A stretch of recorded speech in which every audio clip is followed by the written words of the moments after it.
Bonjour à tous, bienvenue dans cette nouvelle vidéo dans laquelle je vais vous montrer comment broder 4 suspensions de Noël minimalistes sur des rondins de bois. Nous réaliserons 4 motifs, une étoile, un sapin, un flocon et le mot Noël. Ce tutoriel de broderie est assez rapide et adapté aux débutants. La condition par contre, c'est de savoir utiliser une perceuse puisqu'il va falloir pré-percer les rondins avant de les broder. Pour réaliser ce tutoriel, nous aurons besoin du motif imprimé que vous trouverez dans la description de cette vidéo. Il nous faudra également 4 rondins d'environ 8 cm de diamètre. Je vous conseille de les prendre plus fins que les miens, je n'ai pas trouvé mieux, mais j'avoue que c'était un petit peu épais au niveau du perçage. Si vous les trouvez plus fins, ce sera plus simple. Des ciseaux à papier, des ciseaux à broder, une aiguille assez grosse pour passer une échevette entière, une perceuse avec un foret à bois de 2 mm et un deuxième foret de 3 mm, du ruban adhésif, une planche à découper. La planche servira à protéger le sol ou la table pendant le perçage, donc elle sera abîmée. Ne prenez pas une planche à laquelle vous tenez beaucoup. Du fil à broder aux couleurs de Noël, du doré, du vert, du blanc et du rouge. Un ruban assez fin pour pouvoir passer dans le chat de l'aiguille. Un pistolet à colle et du tissu pour cacher l'envers de la broderie. Commencez par imprimer le motif dans la description de la vidéo. Nous allons découper les grands cercles du motif. Les petits servent juste à avoir le visuel final sous les yeux pendant la broderie. Fixez-les sur les rondins à l'aide du ruban adhésif. Percez un trou sur chaque point à l'aide du foret 2 mm. Nous allons faire une exception pour les trous des accroches qui seront percés avec un diamètre de 3 mm. Nous allons également utiliser un foret de 3 mm pour le trou central du flocon puisque nous allons avoir besoin de passer plusieurs épaisseurs de fil à l'intérieur. Gardez bien le foret vertical pour avoir le moins de matière possible à traverser. Cela limitera également le risque de casser le foret. Oui, ça sent le vécu. Si jamais vous n'êtes pas à l'aise avec la perceuse, pour le haut du mot Noël, vous pouvez percer un trou sur deux. Dans ce cas, regardez bien à l'écran les trous que vous devez absolument conserver. On passe à la broderie. Pour l'étoile, je choisis un fil doré. Je fais 2 nœuds superposés pour qu'il soit un petit peu plus gros que le trou. Je traverse avec l'aiguille et ensuite je repique dans le trou suivant.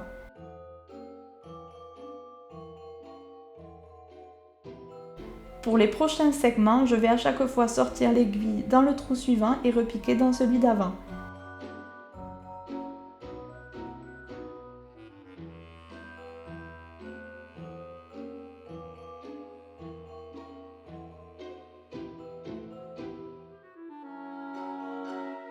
À la fin, je fais de nouveau 2 nœuds plaqués contre le rondin. Pour le sapin, je choisis un fil vert foncé.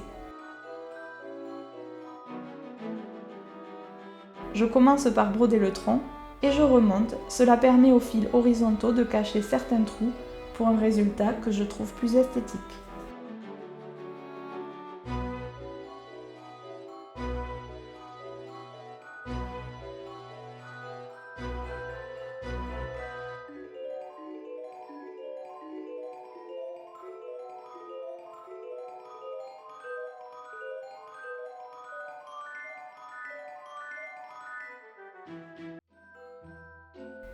Pour le flocon, je choisis un fil blanc.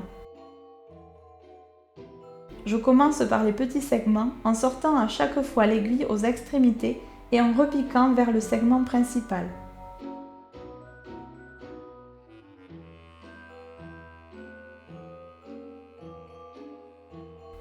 Lorsque j'ai terminé, je brode les segments principaux, toujours en sortant aux extrémités et en repiquant vers le centre du rondin.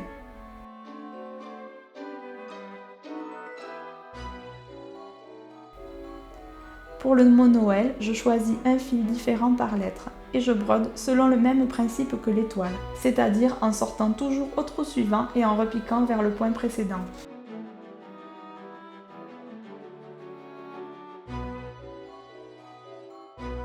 Pour le tréma, je fais 2 points de nœud, je sors l'aiguille, j'enroule le fil, attention je fais 2 tours, et je repique en veillant à plaquer le nœud contre le rondin.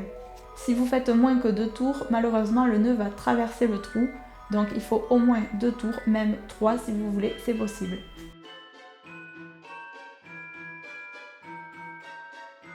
Pour le fil de l'accroche, coupez 4 morceaux de ruban, enfilez l'aiguille et faites passer une boucle de tissu dans le trou d'accroche.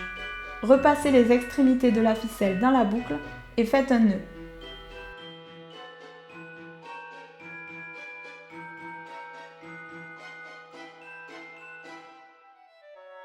Faites un deuxième nœud tout en haut des rubans.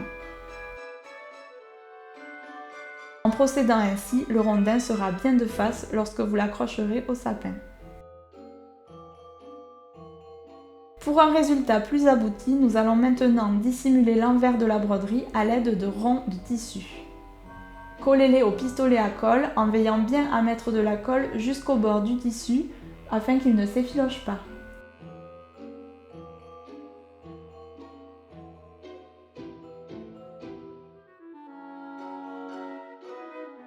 C'est terminé! J'espère que ce tutoriel vous a plu. N'hésitez pas à être inventif et à imaginer d'autres motifs minimalistes à broder sur vos rondins. Je vous dis à bientôt dans une prochaine vidéo. Bye!